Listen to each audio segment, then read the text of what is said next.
Overall, last night, Canadians handing the Liberals a fourth straight mandate with Prime Minister Mark Carney at the helm of another minority government.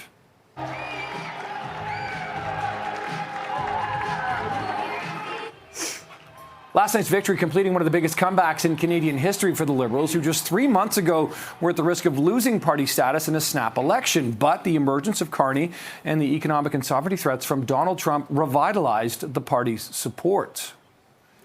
And joining us live this morning for some more election analysis is political commentator and partner at the Oyster Group, Amanda Galbraith. Amanda, good to talk to you. What do you make of this fourth straight Liberal term, third straight minority government, and Pierre Poilievre losing his seat? Where do you want to start?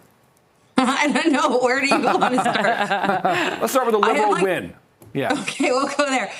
It's a major feat for the Liberals to pull off a fourth term, right? This hasn't happened in generations.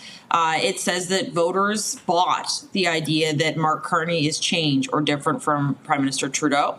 I also think it tells us that the ballot box question, at least for those over 60, was around Trump and that threat. So I think, the real big X factor in this election campaign was U.S. President Trump, who remains remarkably silent on this so far after endorsing himself yesterday to win the race.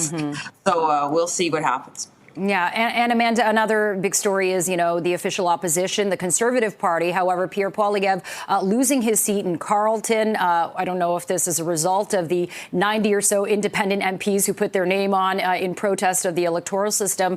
But what do you make of this? Because in his speech, he didn't know about the results of his riding yet. And he said he's planning to stay on as Conservative leader. So what happens now?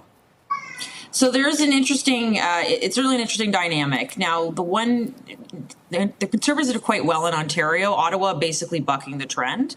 Their numbers were up across the province, which meant they cut into places like in the Windsor region and Hamilton where they couldn't have. But yes, Pierre Poilievre loses his seat is highly unusual, highly inconvenient. The Conservatives have adopted the Reform Act, which is basically a policy that empowers the caucus to trigger leadership votes to kick people in and out of caucus. So they will have to meet at the next caucus meeting to decide if they are going to want to empower the Reform Act, at which point they can either then decide to have a leadership review or not, or they can kick it back over to the party apparatus who could do that. Now, from talking to Conservatives last night and early this morning, we've been on our chats and text messaging, talking on the phone.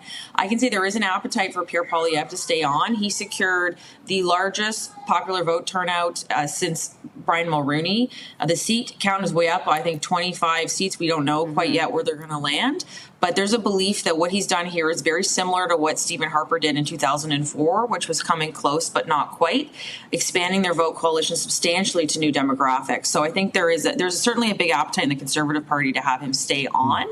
It will have to shake out in the coming days around what happens, including, are some of those seats that flip, do they go to a Liberal majority? But I think Pierre has a good chance of staying on as leader. Okay, that'll be interesting to watch. In the meantime, let's watch and see where Mark Carney takes things. Amanda, what will you be looking for as Mark Carney, forms a cabinet? Because a lot of the re-elected MPs last night really came out of the Justin Trudeau era as well. Yeah, that will be a challenge for him to demonstrate change, to my mind, right? If he's got the same folks in senior positions that the former prime minister did. Now, we already know likely François-Philippe Champagne, who is the current finance minister, was a change from Chrystia Freeland. My guess is he will stay in that seat. But I think now that Mark Carney has time to form a proper cabinet, you may see him maybe do a wartime cabinet, bring people in from outside, which I know is something they were contemplating coming into the election. There are certainly a large base for them to pull from, nearing majority territory. I think we're 167 right now for their votes, but we'll find out in the next 24 hours. So he will have to shift some folks in different seats. He can't just reappoint the same people, which would make sense. But I think bottom line is this is very much a leader-driven party at this point.